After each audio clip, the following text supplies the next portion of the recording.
আজকে আমি বেগুন ভাজাটা একটু ডিফারেন্টভাবে করেছি। ক্রিসপি বেগুন ভাজা, আমরা তো সবাই বেগুন ভাজা করতে জানি, তবে এইভাবে করলে অনেক বেশি মজার হয়। করে দেখবেন সবাই। এই যে আমি হলুদ, লবণ, মরিচের গুঁড়া দিয়ে বেগুনটা কেটে ধুয়ে মাখিয়ে রেখেছিলাম 10 মিনিট।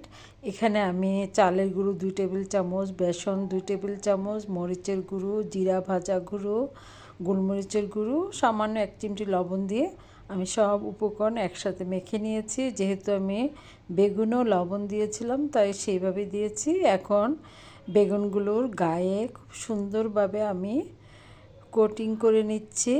যেহেতু বেগুনগুলো একটু ভেজা আছে তাই খুব সুন্দরভাবে লেগে যাচ্ছে। তারপর আমি এইভাবে সবগুলো করে 10 মিনিট আমি রেস্টে রেখেছিলাম। তো এইভাবে রেখে আমি প্যানটা বসিয়ে দিলাম, দিয়ে একে একে সবগুলো ভেজে নিয়েছি। খুব একটা তেল লাগবে না, ডুবো তেল লাগবে না। তো আমি লো আছে আস্তে আস্তে ভেজে নিয়েছি লালচে করে। উপরেরটা খুব ক্রিসপি, ভিতরটা সফট। এই বেগুন ভাজা বিকেলে স্ন্যাক্স হিসাবেও খাওয়া যাবে, এতই মজার।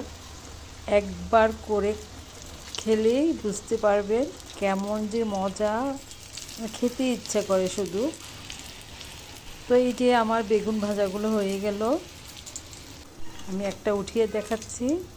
কতটা ক্রিসপি, কতটা লোভনীয় এই বেগুন ভাজা, খুব তাড়াতাড়ি হয়ে যায়। এই যে আমি সার্ভ করে নিয়েছি, আমি তো খেয়েই নিয়েছি দুটো।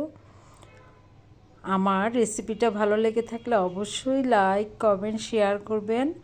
আর যারা ইউটিউব থেকে দেখছেন অবশ্যই আমার চ্যানেলটা সাবস্ক্রাইব করে দিবেন। আপনাদের কাছে অনুরোধ, আপনাদের এতটুকু ভালোবাসা আমাকে এগিয়ে নিতে সাহায্য করবে। সবাইকে অনেক অনেক ভালোবাসা।